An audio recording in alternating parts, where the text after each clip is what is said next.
السلام علیکم ورحمۃ اللہ وبرکاتہ۔ بسم اللہ والحمد للہ والصلاة والسلام علی رسول اللہ وعلى آلہ واصحابہ اجمعین ومن تبعهم بإحسان إلى يوم الدین، اما بعد فإن خیر الحدیث کتاب اللہ وخیر الهدی هدی محمد صلی اللہ علیہ وسلم وشر الأمور محدثاتها وكل محدثة بدعة وكل بدعة ضلالة وكل ضلالة في النار۔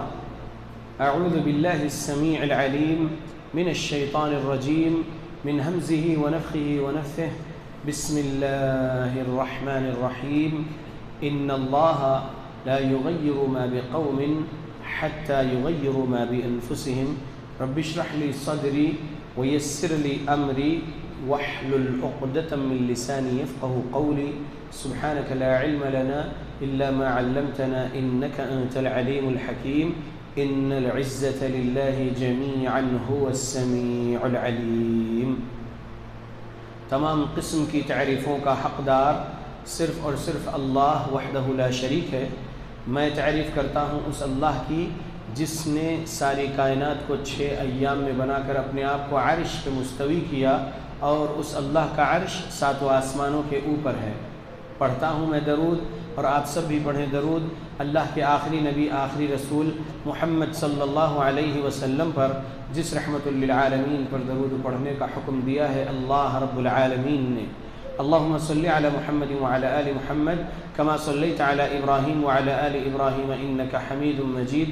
اللہم بارک علی محمد وعلی آل محمد کما بارکت علی ابراہیم وعلی آل ابراہیم انک حمید مجید۔ سامعین، آج 30 اپریل 2022 سیٹرڈے 28 رمضان 1443 ہجری ہم نے مکمل کیے، اور یہ 29ویں شب چل رہی ہے، 29th شب ہے یہ، 29ویں شب ہے یہ 1443 ہجری کے رمضان کی 5ویں تاخرات ہے آج۔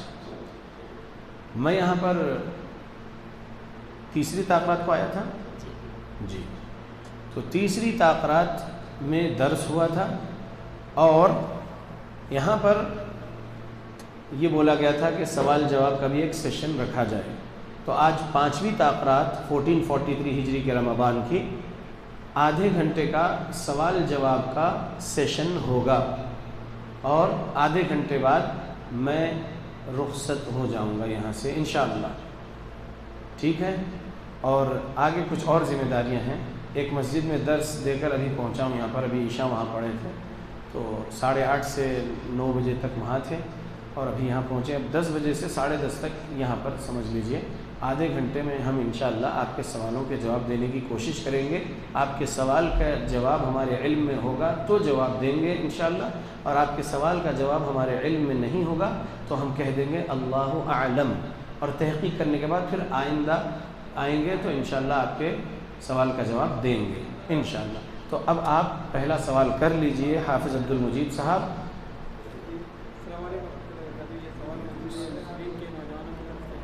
زور سے بولیے۔ یہ سوال مسجد نصرین کے نوجوانوں کی طرف سے جو اعتکاف میں فی الحال بیٹھے ہوئے ہیں وہ آ نہیں سکتی۔ کہاں ہے یہ مسجد نصرین؟ یہیں ہے، مطلب اسی بستی میں آگے ہے مسجد نصرین، تو وہاں پر وہاں نوجوان اعتکاف میں ہیں، ان لوگوں کے سوالات ہیں جی بولیے۔ پہلا سوال ہے اللہ کہاں؟ یہاں پر جو آج بیٹھے ہیں وہ لوگ سوال نہیں کریں گے، پہلے وہاں کے سوالات لیں گے۔ پہلے جو اتنے دور سے آ کے بیٹھے ہیں پہلے ان کے سوالات لیجئے، اس کے بعد پھر دوسری مسجد سے نوجوانوں کے سوال کے جواب دیں گے انشاءاللہ، اگر ہمارے علم میں وہ جواب ہوگا تو۔ ابھی آپ لوگ سوال کر لیجئے۔ خواتین آئے ہیں نا، ابھی عشاء کی نماز پڑھے آپ لوگ، ابھی خواتین آئے ہوئے ہیں، خواتین کے پاس سے اگر کوئی سوال ہے تو وہ لے لیجئے، ان سے کہیے کہ وہ چٹھی پر لکھ کر بھیجیں اگر کوئی سوال ہے رمضان کے تعلق سے، یا قیام اللیل کے تعلق سے، یا روزے کے تعلق سے، یا فطرہ ہے، اب کل چاند دکھتا ہے تو فطرہ دینا ہے، یا کل چاند نہیں دکھتا ہے تب بھی دے سکتے ہیں، صحابی 2 دن پہلے بھی دیتے تھے، اور جو ہے اگر کل چاند نہیں دکھتا ہے تو 30 تاریخ کو فطرہ نکالنا ہے انشاءاللہ، تو فطرے کے تعلق سے اگر کوئی سوال ہے تو کر لیجئے، یا عید الفطر کے بارے میں کوئی سوال ہے، نماز کے طریقے کے بارے میں کوئی سوال ہے تو کر لیجئے۔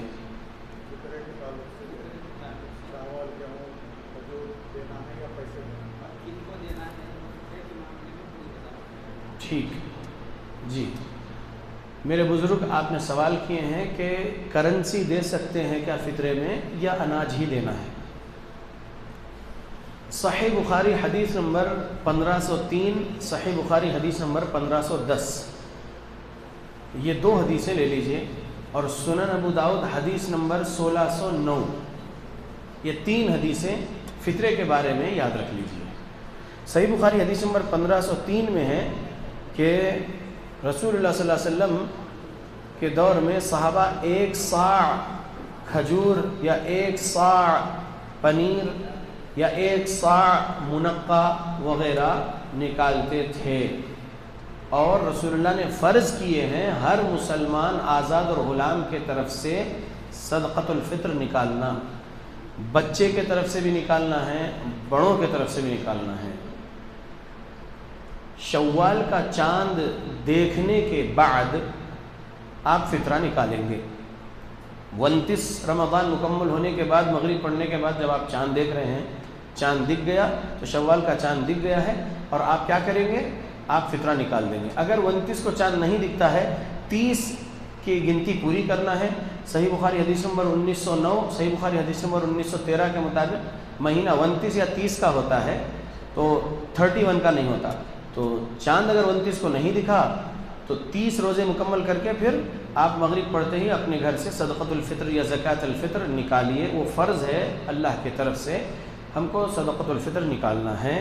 2.5 کلو ہوتا ہے صدقۃ الفطر ایک آدمی کے طرف سے، کیونکہ 1 صاع جو ماپ تھا رسول اللہ صلی اللہ علیہ وسلم کا، جو ماپ تھا اناج تولنے کا، وہ 1 صاع جو ہے آج ہمارا 2.5 کلو ہوتا ہے۔ تو 2.5 کلو کھجور زیادہ آپ کھاتے ہیں تو کھجور نکالو، منقع زیادہ کھاتے ہیں تو منقع نکالو، پنیر زیادہ کھاتے ہیں تو پنیر نکالو۔ صحابہ جو زیادہ کھاتے تھے جو نکالتے تھے، پنیر نکالتے تھے، منقع نکالتے تھے۔ ہم لوگ چاول گیہوں وغیرہ زیادہ کھاتے ہیں، تو اگر ایک بچے یا ایک بچی کی طرف سے، ایک جوان لڑکا لڑکی کی طرف سے، یا ایک بزرگ مرد عورت کی طرف سے 2.5 کلو نکالنا ہے۔ اچھا، اگر چاند دکھنے کے بعد کوئی بچہ پیدا ہو جائے تو اس کے طرف سے بھی آپ کو نکالنا ہے صدقۃ الفطر، اور یہ فرض کیا ہے اللہ نے ہم پر، تو 2.5 کلو اس بچے کی طرف سے بھی نکالنا ہے۔ کرنسی میں آپ صدقۃ الفطر نہیں دے سکتے، صحیح بخاری حدیث نمبر 1510 کے مطابق طعام کی اجناس میں سے ہی دینا ہے، ایسا صحابی نے کہا ہے 1510 صحیح بخاری کے مطابق۔ لہذا آپ کرنسی میں صدقۃ الفطر نہ دیجیے، اناج ہی دیجیے۔ اور اگر آپ 2.5 کلو کے ایک بنا رہے ہیں اور مسجد کے پاس بیٹھے ہوئے فقراء جو ہے، اگر ان کو آپ دے رہے ہیں، دے سکتے ہیں۔ اور اگر آپ 2.5 کلو کے ایک پیکٹ نہیں بناتے ہوئے، 10 لوگ ہیں آپ کی فیملی میں، تو 2.5 کلو 10 آدمی کا 25 کلو ہو جاتا ہے۔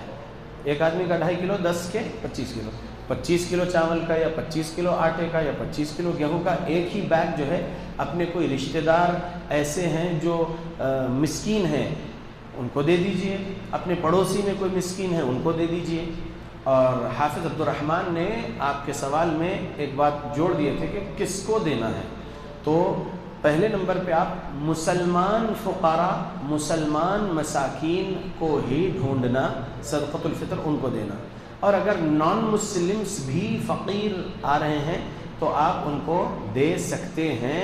علماء مفتیان اکرام نے کہا کہ وہ بھی محتاج ہے، اس کو بھی دے سکتے ہیں، کیونکہ سورہ توبہ سورہ نمبر 9 آیت نمبر 60 میں تالیف قلب کے لیے نان مسلم کو فرض زکوٰۃ جو کرنسی دینا ہے وہ دے سکتے ہیں، تو ویسے ہی صدقۃ الفطر بھی اگر آپ کسی مسکین، کسی فقیر نان مسلم کو دینا ہے تو دے سکتے ہیں صدقۃ الفطر کا اناج، ٹھیک ہے۔ کرنسی نہیں دینا ہے صدقۃ الفطر میں، یہ بات ذہن میں رکھیے۔ ہاں، اگر آپ کے کوئی کمانے گئے ہیں خلیجی ممالک میں، ایک شخص فیملی میں سے، یا امریکہ گئے ہیں یا یورپ گئے ہیں یا آسٹریلیا، نیوزی لینڈ وغیرہ دوسرے ممالک میں گئے ہیں، اور وہ اکیلے وہاں ہیں، اور وہاں پر جو ہے کوئی مسکین یا کوئی فقیر کو وہ نہیں جان رہے ہیں وہ کنٹریز میں، تو ان کا صدقۃ الفطر آپ کیسے نکالیں گے؟ اگر وہ ان کی کیش بھیج رہے ہیں ان کی صدقۃ الفطر نکالنے کے لیے، تو آپ کیا کریں گے؟ ان کے اس کیش کا اناج خریدنا ہے، اور یہاں پر آپ کا 29واں روزہ رہنے دیجئے، ان کے 30 روزے ہو جانے دیجئے، آپ کا 28واں روزہ رہنے دیجئے، ان کا 29واں روزہ رہنے دیجئے۔ ان کا 29ویں روزے کا چاند اگر دکھ گیا ان کو 29 مکمل کرنے کے بعد، تو ان کی صدقۃ الفطر آپ کے 28ویں دن نکال دیں گے، ٹھیک ہے؟ تو آپ ان کا کیش لیے ہیں اور اناج خریدے ہیں اور فطرانہ ادا کر دیے ہیں ان کے طرف سے۔ اب وہ ایک رشتہ دار ہو یا ایک سے زیادہ ہو، اگر ان کا یہاں فطرہ نکالنا ہے تو نکال سکتے ہیں۔ اسی طریقے سے کوئی دوست ہوتے ہیں باہر کنٹریز میں، کسی دوست کو یہ ذمہ داری دے دیتے ہیں کہ بھائی یہ میں کیش ڈال رہا ہوں، اس کا جو ہے آپ اناج خریدیے اور جو ہے فطرہ نکال دیجیے، تو فطرہ نکال سکتے ہیں اناج میں ہی۔ یہ سوال کا جواب مکمل ہوا انشاءاللہ۔ بولیے جلدی زور سے۔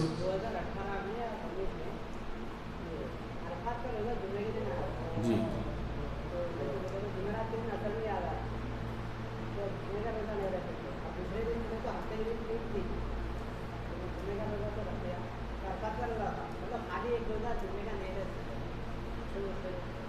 جس دن آپ کی 9 ذی الحجہ ہے اور اس دن جمعہ آئے تو آپ روزہ رکھنا ہے۔ کس نے آپ کو سمجھا دیا نہیں رکھ سکتے جمعہ کے دن کا روزہ؟ سنو، سمجھ لیا میں سوال۔ اگر کوئی بندے نے عادت بنا لیا صرف جمعہ کے دن کا روزہ رکھنا ہے تو اس کو منع کیا گیا ہے، سمجھ رہے؟ میں جمعہ کے دن روزہ رکھتا ہوں، ایسے نہیں رکھنا ہے، صرف اگر عادت کے طور پر ہے۔ لیکن نفل روزہ جس دن رکھنا ہے آپ کو، پہلی سے 9 ذی الحجہ تک روزے رکھتے تھے پیارے نبی، اس میں اگر جمعہ آ رہا تو رکھ سکتے آپ، یا 9 ذی الحجہ آپ کے ملک میں جمعہ کے دن آ گیا تو آپ رکھ سکتے وہ نفل روزہ، عرفے کا روزہ۔ اور 13، 14، 15 کے ایام 20 کے روزے رکھنے کی آپ کو عادت ہے، اس میں جمعہ آ گیا تو رکھ سکتے آپ۔ صرف جمعہ کے دن عادتاً رکھنا وہ چیز سے منع کیا گیا، ٹھیک ہے انشاءاللہ؟ جی، خواتین کی طرف سے سوال آیا ہے، میک اپ لگا کر نماز ہوگی یا نہیں؟ میک اپ جن چیزوں سے بنتا ہے، اگر پہلے اس کے بارے میں آپ تھوڑا سا یوٹیوب سرچ کر لیں۔ آج بتایا جا رہا ہے کہ میک اپ کی چیزیں کون سے جانوروں کی چربی سے بن رہی ہے، اگر وہ آپ دیکھ لیں گے تو پھر میک اپ لگانا ہی چھوڑ دیں گے آپ۔ اور میں یہ کہوں گا کہ وضو سے نماز ہوتی ہے، میک اپ سے نماز نہیں ہوتی ہے، ٹھیک ہے؟ وضو کرو اور نماز پڑھو۔ وضو کے بعد میک اپ تھوپ رہے ہیں تو میک اپ جو ہے عجیب و غریب چیزوں سے بنائی جا رہی ہے، وہ کریمز، وہ سب چیزوں سے بچنا چاہیے۔ میرے گھر والوں کی خواتین کے بارے میں بول دیتا ہوں، الحمدللہ میرے گھر والوں کے لیے میں نے آج تک کوئی لپسٹک نہیں خریدا، اور میرے گھر والے بھی جا کر خود کے لیے کوئی لپسٹک نہیں خریدے۔ میرے گھر میں لپسٹک لگانے کا رواج نہیں ہے، سمجھ رہے آپ لوگ؟ یہ میرے اپنے گھر کی ایک بات بتا رہا ہوں میں۔ اور ہم لوگ جو ہے میک اپ میں بھی جو 10 چیزیں لوگ لگا رہے ہیں وہ سب ہمارے گھر والے نہیں لگاتے ہیں۔ یہ ویڈیو ریکارڈ ہو رہا ہے، سن رہے ہیں لوگ، بھی سنیں گے آگے۔ صرف اور صرف اچھے صابن سے چہرہ دھو لیے، کچھ ہلکا سا پاؤڈر وغیرہ لگا لیے، یا کچھ جو حلال کریم ہے صرف ایک سفید کوئی کریم لگا لیے بس۔ لیکن وہ 10 قسم کے جو ہے آنکھوں کے اوپر اور آنکھوں کے نیچے اور ہونٹوں کے اوپر، ہونٹوں کے نیچے، ہونٹوں پہ، یہ سب چیزیں، اس سے پرہیز کرو۔ تقویٰ یہی ہے کہ یہ سب چیزوں سے، شبہ والی چیز سے بچنا تقویٰ ہے۔ تو اب شبہ والی بات ہو جا رہی، میک اپ کی چیزیں کون سے چربی سے بنی ہیں، سور کی چربی بھی استعمال ہوئی یا نہیں معلوم، نہیں سمجھ میں آ رہا وغیرہ، سب چیزیں ہیں۔ تو لہذا جو ہے بچے رہیے وہ سب چیزوں سے، اور وضو سے ہی نماز پڑھو انشاءاللہ، میک اپ سے نماز نہیں۔ اللہ کہاں ہے یہ سوال ہے، یہ سوال آپ وہ چٹھی میں سے پڑھ رہے ہیں، یعنی یہ مسجد نسرین کے مصلیوں کا سوال ہے۔ قرآن مجید میں ثم استوى علی العرش الفاظ 7 مرتبہ ہے۔ الرحمن علی العرش استوى، یہ الفاظ جو ہے علی العرش استوى یا ثم استوى علی العرش، تو یہ 7 مرتبہ ہے قرآن میں۔ تو اس سے کیا معلوم ہو رہا ہے کہ اللہ رب العالمین عرش پر مستوی ہے۔ مستوی کا اردو ترجمہ ہے قرار پانا۔ اللہ رب العالمین عرش پر قرار پایا، ثم استوى علی العرش، پھر وہ عرش پر قرار پایا۔ یعنی عرش پر مستوی ہوا، یہ ہے۔ اب قرآن سے سورہ 20 آیت 5 میں تو معلوم ہو گیا کہ الرحمن علی العرش استوى، رحمان عرش پر مستوی ہے۔ حدیث سے بھی سبق ملتا ہے۔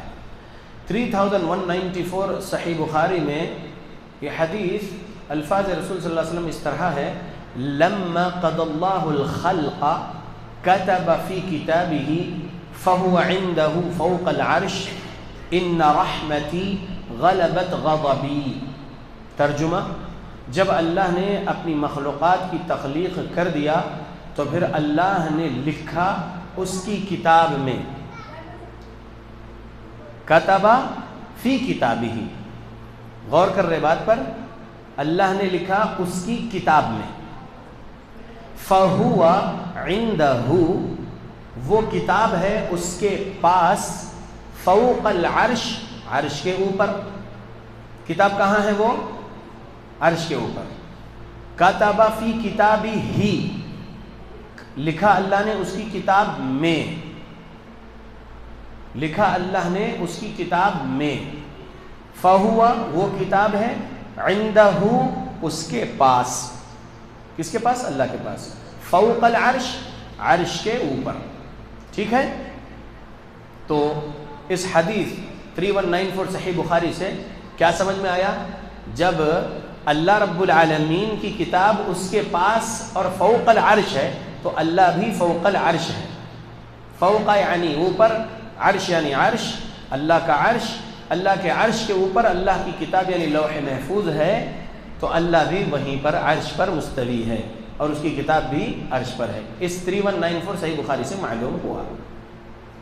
اور اگر آپ صحیح بخاری حدیث نمبر 555 اور صحیح مسلم حدیث نمبر 632 پر بھی غور کریں گے تو اس میں سبق یہ ہے کہ ہر انسان مرد اور ہر انسان عورت کے ساتھ 4 فرشتے ہیں ڈیوٹی پر، 2 ہمیشہ رہتے ہیں اور وہ چاروں جو ہے عصر کی نماز اور فجر کی نماز کے وقت جمع ہوتے ہیں۔ 2 فرشتے جو فجر میں ڈیوٹی اتر رہے ہیں وہ فرشتے عصر میں چڑھے تھے، اور جو فرشتے عصر میں ڈیوٹی اترے تھے وہ فرشتے پھر آ گئے اب فجر میں ڈیوٹی چڑھنے کے لیے۔ تو 2 فرشتے ڈیوٹی اتر رہے ہیں، 2 فرشتے ڈیوٹی چڑھ رہے ہیں، چاروں فرشتے ایک ہی ٹائم جمع ہوئے، یعنی عصر میں اور پھر ایک ٹائم فجر میں، 2 ٹائم جمع ہوئے اس انسان کے پاس۔ تو 2 ڈیوٹی اتر کے جا رہے ہیں اللہ کے پاس اور 2 ڈیوٹی چڑھ رہے ہیں۔ تو جو اللہ کے پاس جا رہے ہیں فجر کے ٹائم پر اس بندے کے پاس سے، اور جو اللہ کے پاس جا رہے ہیں فرشتے عصر کے ٹائم پر اللہ کے پاس اس بندے کے پاس سے، تو ان کے بارے میں اس حدیث میں الفاظ 555 صحیح بخاری، 632 صحیح مسلم میں ہے: یعرج الملائکۃ، یعرج الملائکہ مطلب فرشتے چڑھ کر جاتے ہیں اللہ کے پاس۔ تو اگر اللہ زمین پر ایوری ویئر ہے بول رہے ہیں کوئی لوگ، اللہ ہر جگہ ہے بول رہے ہیں، تو پھر یہ حدیث میں فرشتے اس انسان کے پاس سے جو اس کے رجسٹرز لے کر جا رہے ہیں، فجر سے عصر تک کیا کیا، عصر سے فجر تک کیا کیا، وہ فرشتے جو لے کر جا رہے ہیں اس بندے اس بندی کے رجسٹرز اللہ کے پاس لے جا رہے ہیں، تو وہ چڑھ کر جانے کی بات ہے اس حدیث میں، فرشتے چڑھ کر جا رہے ہیں، یعرج الملائکہ، چڑھ کر جاتے ہیں فرشتے، ٹھیک ہے۔ تو معلوم یہ ہوا کہ اللہ ہر جگہ نہیں ہے، اللہ اپنے عرش پر مستوی ہے اور اللہ کے پاس جاتے ہیں۔ وہ 7ویں آسمان تک فرشتوں کی پرواز ہوتی ہے، جیسا کہ ہم کو سورہ نجم سے سبق ملا کہ جبرائیل علیہ السلام رسول اللہ صلی اللہ علیہ وسلم کو جب معراج میں لے کر گئے تھے 7ویں آسمان تک جبرائیل علیہ السلام تھے، آگے جبرائیل علیہ السلام نہیں جا سکے، رسول اللہ صلی اللہ علیہ وسلم سدرۃ المنتہا تک گئے تھے، ٹھیک ہے۔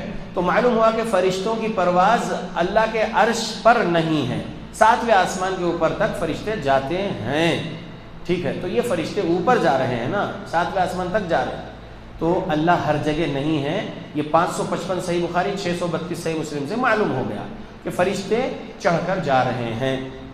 اور اس حدیث میں اور بھی بہت ساری باتیں ہیں، سبق ہے 555 صحیح بخاری میں کہ پھر اللہ سے فرشتے بولتے ہیں، اللہ ان سے سوال کرتا ہے کس حالت میں میرے بندوں کو چھوڑ کر آئے ہو تم؟ تو فرشتے کہتے ہیں کہ جب ہم گئے تھے تب بھی وہ نماز میں تھا، اور جب ہم اس کو چھوڑ کے آئے تو وہ نماز میں تھا۔ تو جو بندہ جو بندی فجر میں نماز میں ہے، فرشتے اللہ کے پاس اس کی گواہی دیں گے کہ یہ نماز میں تھا، نماز میں تھی۔ جو بندہ جو بندی عصر کی نماز میں رہیں گے تو فرشتے اللہ کے پاس گواہی دیں گے جا کر کہ ہم چھوڑ کے آئے تو بھی یہ بندہ جو ہے نماز میں تھا، یہ بندی نماز میں تھی۔ تو ہم کو نماز نہیں چھوڑنا ہے، 5 وقت کی نماز کی پابندی کرنا ہے، گالی گلوچ نہیں کرنا ہے، جھوٹ نہیں بولنا ہے، جھوٹے الزامات نہیں لگانا ہے، حلال ہی کمانا ہے، حلال ہی کھانا ہے، حلال ہی پینا ہے، حلال ہی پہننا اوڑھنا ہے، چوری سے بھی بچنا ہے، جھوٹی کمائی سے بھی بچنا ہے، سود کی کمائی سے بھی بچنا ہے، ہر کبیرہ صغیرہ گناہ سے بچتے ہوئے زندگی گزارنا ہے، تاکہ فرشتے ہمارے رجسٹرز میں گناہ نہ لے کر جائیں اللہ کے پاس، نیکی ہی نیکی لکھتے ہوئے نیکی ہی لے کر جائیں۔ تو اس میں معلوم یہ ہو گیا کہ اللہ رب العالمین عرش پر مستوی ہے۔ ایک اور حدیث سن لیجیے، 149 نمبر کی حدیث، صحیح ابن خزیمہ لکھنے والے امام ابن خزیمہ رحمۃ اللہ علیہ کی کتاب التوحید، 311 ہجری میں امام ابن خزیمہ رحمۃ اللہ علیہ کا انتقال ہوا، یہ 1443 ہجری چل رہا ہے۔ تو امام ابن خزیمہ رحمۃ اللہ علیہ نے کتاب التوحید میں، ان کی کتاب التوحید میں لکھے 149 نمبر کی ایک حدیث، اس میں عبداللہ بن مسعود رضی اللہ عنہ نے بیان کیے۔ عبداللہ بن مسعود رضی اللہ عنہ نے کہا کہ اس زمین سے پہلے آسمان تک 500 سال کا فاصلہ ہے، پہلے آسمان سے دوسرے آسمان تک 500 سال کا فاصلہ ہے، دوسرے آسمان سے تیسرے آسمان تک 500 سال کا فاصلہ ہے، تیسرے آسمان سے چوتھے آسمان تک 500 سال کا فاصلہ ہے، چوتھے آسمان سے 5ویں آسمان تک 500 سال کا فاصلہ ہے، 5ویں آسمان سے 6ویں آسمان تک 500 سال کا فاصلہ ہے، 6ویں آسمان سے 7ویں آسمان تک 500 سال کا فاصلہ ہے، ہر آسمان کی موٹائی بھی 500 سال کے برابر ہے۔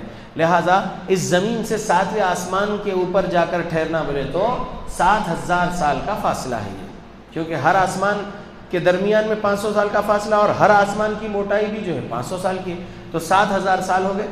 7ویں آسمان کے اوپر 500 سال کے فاصلے پر اللہ کی کرسی ہے، اس کرسی کے اوپر 500 سال کے فاصلے پر ایک سمندر ہے، اس سمندر کے اوپر، اس پانی کے اوپر اللہ کا عرش ہے۔ والعرش فوق الماء واللہ فوق العرش، صحابی رسول عبداللہ بن مسعود رضی اللہ عنہ نے کہا کہ اللہ کا عرش پانی پر ہے اور اللہ عرش کے اوپر ہے، اور اولاد آدم کا کوئی عمل اللہ سے چھپا ہوا نہیں ہے۔ حدیث یہاں پر اینڈ ہوئی۔ تو 7ویں آسمان کے اوپر 500 سال کے فاصلے پر جو کرسی ہے، وسع کرسیہ السماوات والارض، وہ سورہ بقرہ آیت نمبر 255 میں آیت الکرسی جو ہم پڑھ رہے ہیں، تو وہ کرسی ہے 7ویں آسمان کے اوپر 500 سال ابھی کراس کرنا، 500 سال کے فاصلے کے بعد وہ کرسی ہے۔ وہ کرسی کتنی بڑی ہے؟ زمین و آسمان کو گھیری ہوئی ہے وہ کرسی، یعنی کرسی کے نیچے ہے زمین و آسمان، اللہ کی کرسی کے نیچے ہے زمین و آسمان، یعنی کرسی اتنی بڑی ہے کہ زمین و آسمان اس کرسی کے اندر آ گئے، اتنی وسیع ہے وہ کرسی۔ وسع کرسیہ السماوات والارض، اس کرسی پر بھی اللہ نہیں ہے، اس کرسی کے 500 سال کے فاصلے پر اوپر اللہ رب العالمین کا ایک سمندر ہے، پانی ہے، اس پانی کے اوپر اللہ کا عرش ہے، اور اس عرش پر اللہ ہے، اور اولاد آدم کا عمل، کچھ بھی عمل نہیں چھپا ہے اللہ سے، چاہے بندہ عوام کے سامنے کرے چاہے اکیلے میں کرے، اولاد آدم کا ہر عمل اللہ دیکھ رہا ہے وہاں سے۔ سمجھ میں آ گیا اللہ کے بندو؟ تو کیا معلوم ہوا؟ اللہ رب العالمین عرش پر مستوی ہے۔ اللہ رب العالمین کے بارے میں ہم دعائے قنوت میں وتعالیت بول رہے ہیں، بلندی کس کے لیے ہے؟ اللہ رب العالمین سب سے بلند ہے، اللہ پوری کائنات سے الگ اپنے عرش پر ہے اللہ رب العالمین۔ سبحان ربی الاعلی بول رہے ہیں ہر سجدے میں ہم، تو مطلب کیا ہے؟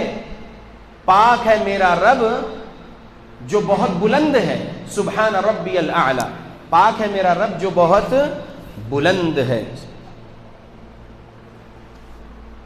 تو اللہ بلند ہے مطلب کہاں ہے؟ وَهُوَ الْقَاهِرُ فَوْقَ عِبَادِهِ، قرآن کی آیت ہے، اور وہ زبردست ہے اپنے بندوں کے اوپر ہے، اللہ رب العالمین کے بندوں کے اوپر ہے اللہ نے کہا۔ تو فرشتے اللہ کے بندے ہیں یا نہیں؟ ہے نا؟ اللہ کے عرش کو اٹھائے ہوئے فرشتے ہیں نا؟ تو اللہ اپنے ہر بندے کے اوپر ہے نا؟ وَهُوَ الْقَاهِرُ فَوْقَ عِبَادِهِ، اللہ کے قرآن کی آیت ہے، اللہ اپنے بندوں کے اوپر ہے۔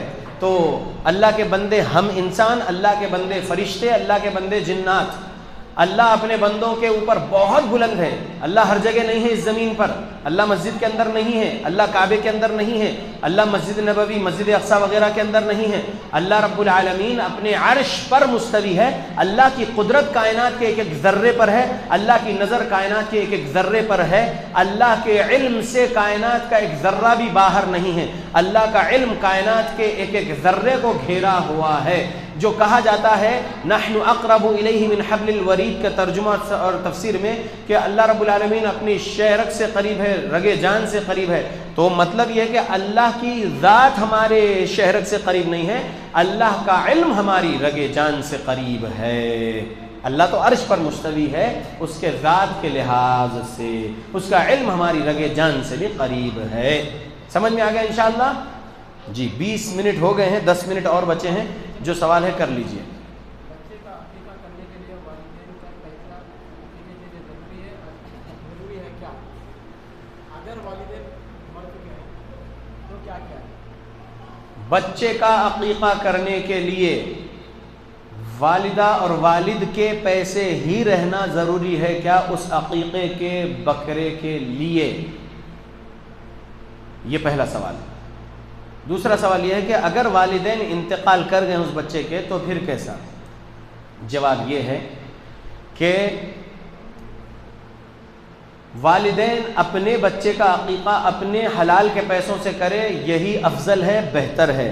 اور اگر 7ویں دن ان کے پاس نہیں ہے، دوسرے کاموں کے لیے قرض حسنہ لیتے نہیں لیتے، تو قرض حسنہ لے کر کر سکتے ہیں، بعد میں وہ قرض حسنہ پھیر سکتے ہیں. قرض حسنہ واپس کرنے کی نیت سے قرض حسنہ لے رہے ہیں تو اللہ بھی مدد کرتا اور وہ قرضہ ادا ہو جاتا اللہ کے حکم سے.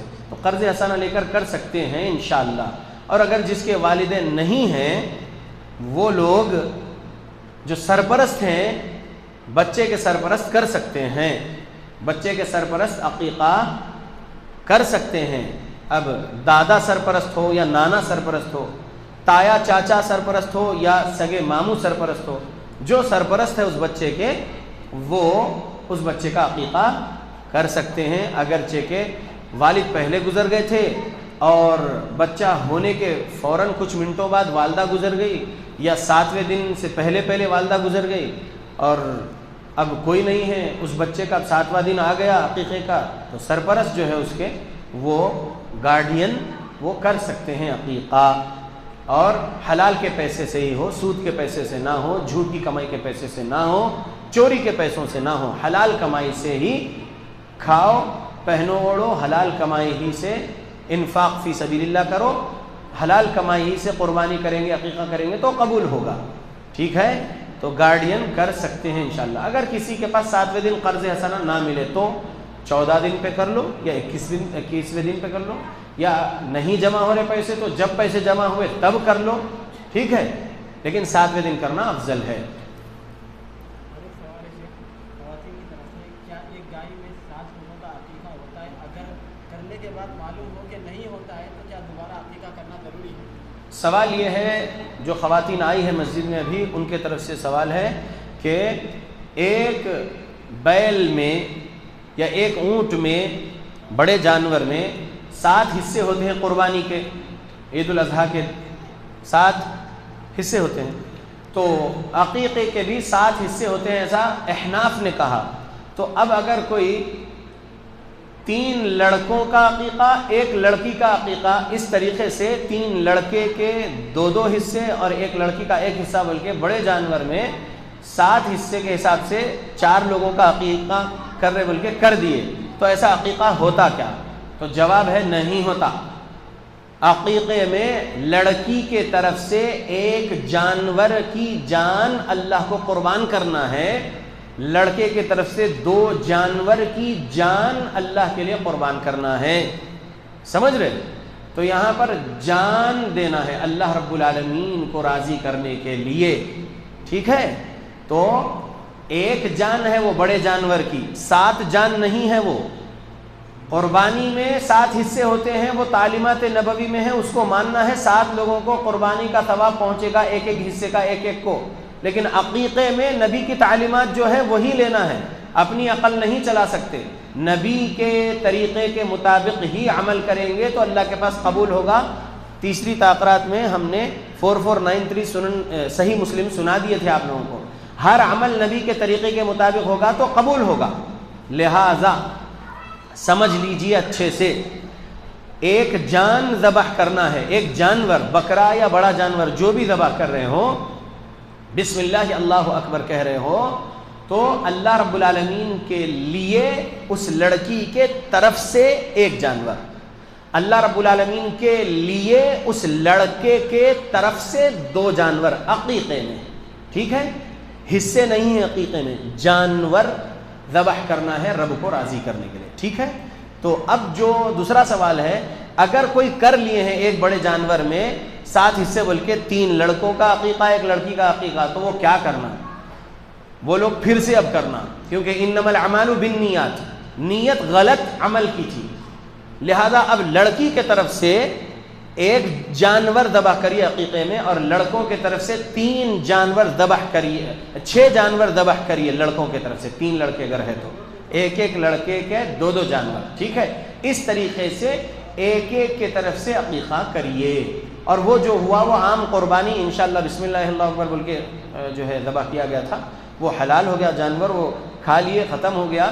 لیکن اب اگر واپس عقیقہ کرنا ہے تو اسی طریقے سے کرنا ہے، اور کرنا پڑے گا، اگر کی بات نہیں ہے، کرنا پڑے گا، کریے۔ لڑکے کے 2 جانور ذبح کریے، لڑکی کا 1 جانور، ٹھیک ہے انشاءاللہ۔ جانور کون سے ہونا؟ میں وہ جو آپ سوال میں جو نام لیے میں وہ نام نہیں لے رہا ہوں، سمجھ رہے؟ بیل آپ ذبح کریے، آپ بکرا بکری جو قربانی کے جانور ہے وہی جانور جو ہے آپ عقیقے کے لیے ذبح کر سکتے ہیں انشاءاللہ۔ انڈیا ہے بھائی جی۔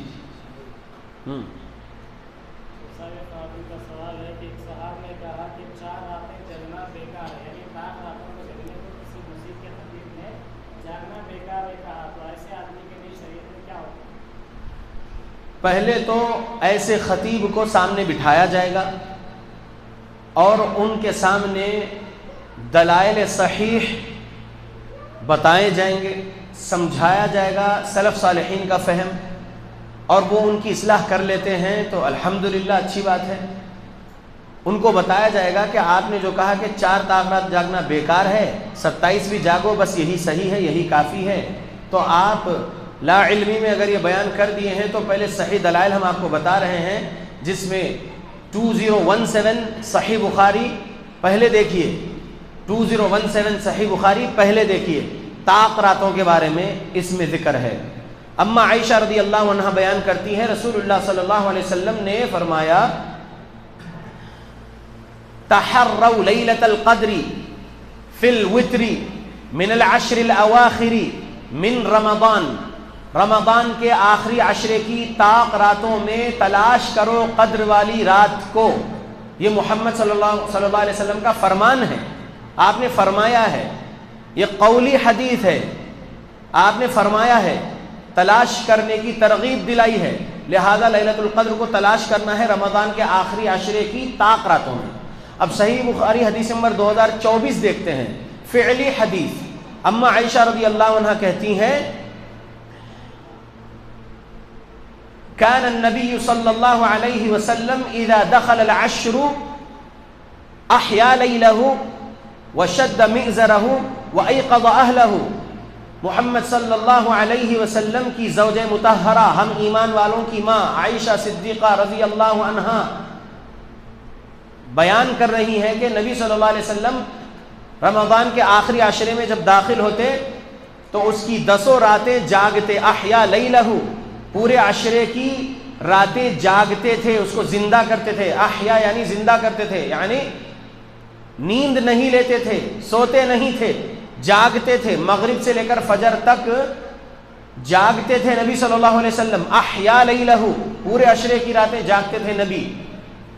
اور کیوں جاگتے تھے؟ شد مئزرہ سے مطلب نکل رہا ہے کہ تہبند کس لیتے تھے اللہ کی عبادت کرنے کے لیے، اللہ کی عبادت کے لیے جاگتے تھے، ہوٹل بازی کے لیے نہیں جاگتے تھے، شاپنگز کے لیے نہیں جاگتے تھے نبی۔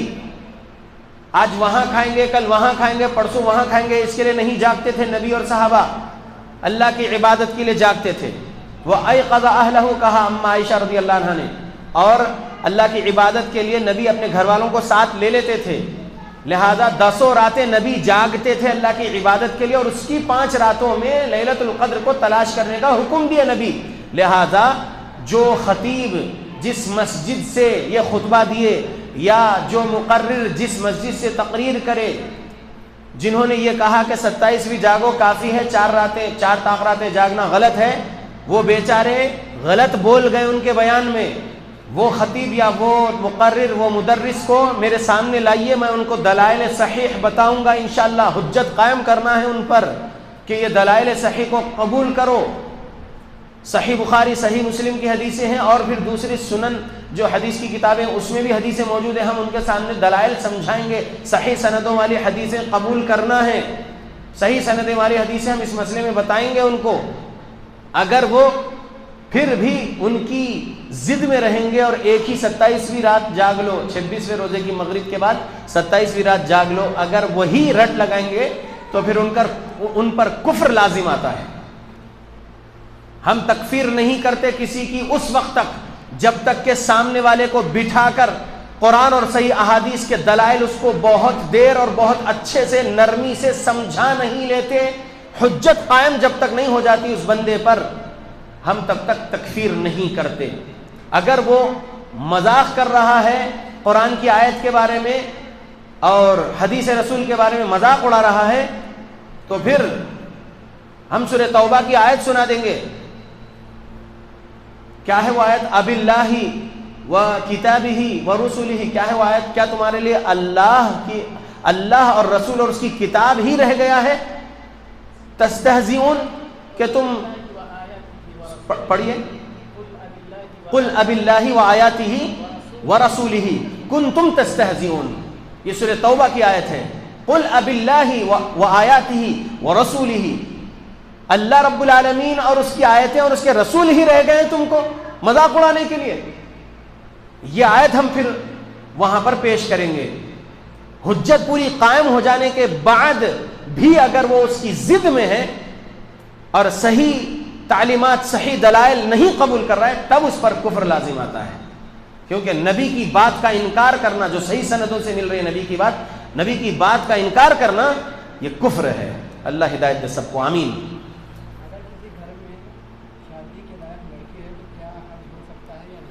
اگر کسی کے گھر میں شادی کے لائق لڑکی ہے، یعنی لڑکی کی عمر شادی کے لائق ہو گئی ہے، تو وہ ماں باپ پہلے حج کرنا یا پہلے لڑکی کی شادی کرنا؟ جواب ہے پہلے حج کرنا، بعد میں لڑکی کی شادی کرنا.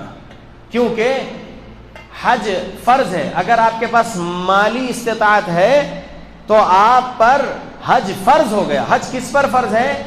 جو مالی طور پر استطاعت رکھ رہا اور جسمانی طور پر استطاعت رکھ رہا مرد، اس کے لیے یہ 2 شرطیں ہیں، اور عورت کے لیے تیسری ایک شرط ایڈ ہو جاتی ہے. وہ شرط کیا ہے؟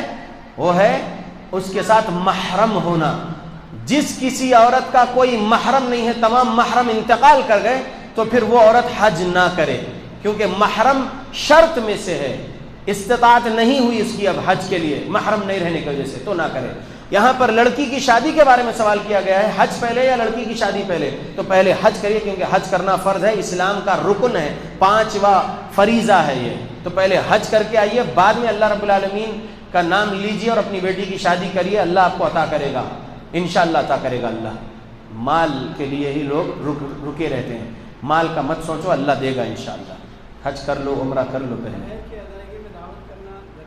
جی زور سے.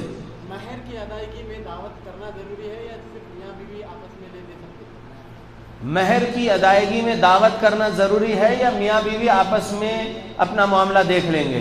پہلی بات تو یہ ہے کہ مہر معجل ہو، یعنی تعجیل ہے اس میں، یعنی پہلے ہی دینا ہے.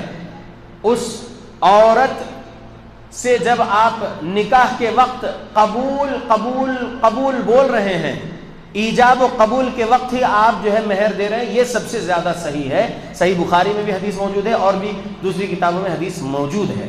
تو آپ جو ہے پہلے دے دیجئے. اب اگر کسی کے پاس مال نہیں ہے تو تو پھر صحیح بخاری کی حدیث ہے، وہ صحابی جس کے پاس انگوٹھی لوہے کی بھی نہیں تھی مہر میں دینے کے لیے، اپنی بیوی کو نکاح کے مہر میں دینے کے لیے انگوٹھی لوہے کی بھی نہیں تھی، تو تمہارے پاس کتنے سورے یاد ہے تمہارے سینے میں؟ پوچھے نبی. اتنے سورے یاد ہے نبی، بولے انہوں. تو بولے ٹھیک ہے، نکاح کے بعد یہ سورے ان کو یاد کرا دو، یہی تمہارے لیے مہر ہے. تو جب مال نہیں ہے تب بعد میں دینے کی بات ہے، اور اس میں یہ قرآن کے سورے بھی شوہر یاد کرا سکتے ہیں اپنی بیوی کو مہر میں. تو اب شوہر صاحب نے ان کے نکاح کے وقت مال نہیں رہنے کی وجہ سے مہر نہیں دیے تھے، بعد میں دینے کی بات ہوئی. تو اب اگر ان کے پاس پیسہ آیا ہے تو بیوی کو مہر دے دیجئے، اور اس کے لیے کوئی دعوت نہیں ہے. یہ اسلامی تعلیمات میں ایسا کچھ بھی نہیں ہے کہ بعد میں جب مہر دیں گے تو دعوت کریں گے، ایسا نہیں ہے. آپ کا اور آپ کی بیوی کا مسئلہ ہے، آپ اپنی بیوی کو اکیلے میں بھی دے سکتے، یا اگر دو بڑے جو بیٹھے ہیں گھر میں، شوہر کے ہی بڑے کی موجودگی میں اگر وہ مہر لے رہی ہے لے سکتے ہیں. یعنی وہ عورت، وہ لڑکی کہ شوہر نکاح کے ٹائم پہ نہیں دیے، بعد میں دے رہے ہیں، اور اس وقت لڑکی کے ماں باپ نہیں ہیں، لڑکے کے والدین ہیں، لڑکے کے ذمہ دار ہیں، وہ دے رہے ہیں دو لوگوں کے سامنے، دو بڑے کے سامنے کہ دیکھو میں آج ان کا مہر ادا کر رہا ہوں، تو اچھی بات ہے، لیکن اس کے لیے کوئی دعوت نہیں ہے. اللہ اعلم. روزہ کون سی عمر سے رکھنا ہے، کون سی عمر سے روزہ رکھنا ہے، اور چھوٹے بچے روزہ رکھتے ہیں تو شریعت اس کا کیا ہوگا؟ 40 منٹ ہو گئے ہیں، میں آدھے گھنٹے کے لیے بیٹھا تھا، یہ آخری سوال کا جواب رہے گا انشاءاللہ. روزہ کون سی عمر سے رکھنا ہے؟ روزہ رکھنے کی جو شرائط ہے اس میں پہلی شرط ہے بندہ مسلمان رہے، وہ لڑکا لڑکی مسلمان رہے، پہلی شرط. دوسری شرط وہ اچھی عقل والا رہے، مجنون نہ رہے. تیسری شرط وہ بالغ ہو جائے. تیسری شرط بالغ. مسلمان عاقل بالغ پر روزہ رکھنا فرض ہے. بالغ کب ہوتا ہے لڑکا؟ 14 سال کی عمر کے بعد بالغ ہو جاتا ہے. لیکن عبداللہ بن عمر رضی اللہ عنہ کو نبی صلی اللہ علیہ وسلم بدر کی جنگ میں نہیں شریک کرے تھے، وہ 14 کے تھے. جنگ احد میں رسول اللہ صلی اللہ علیہ وسلم عبداللہ بن عمر کو شریک کر لیے تھے، وہ 15 کے ہو گئے تھے.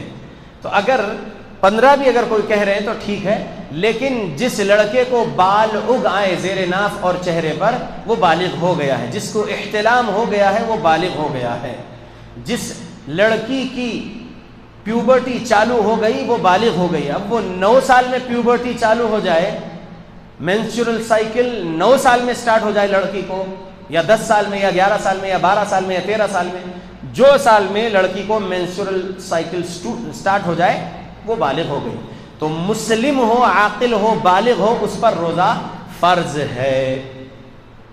آج کے سوالات اب یہاں روک لیتے ہیں، بھائی کسی اور جگہ جانا ہے. جی سوال ہے کہ بچوں کی تعلیم کے مسئلے میں کہ جماعت کے احباب کے غیر عقائد کے اداروں میں تعلیم دیتے ہیں، جس کے سبب بچوں کے اندر عقائد کا بگاڑ آ رہا ہے، اس مسئلے میں کیا کیا جائے؟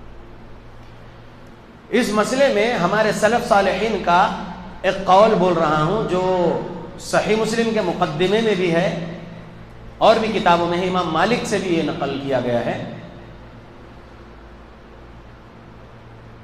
ان هذا العلم دین فانظروا عمن تأخذون دینکم. بے شک یہ علم تمہارا دین ہے، بس تم اچھے سے دیکھ لو کہ تم اپنا دین کس سے سیکھ رہے ہو.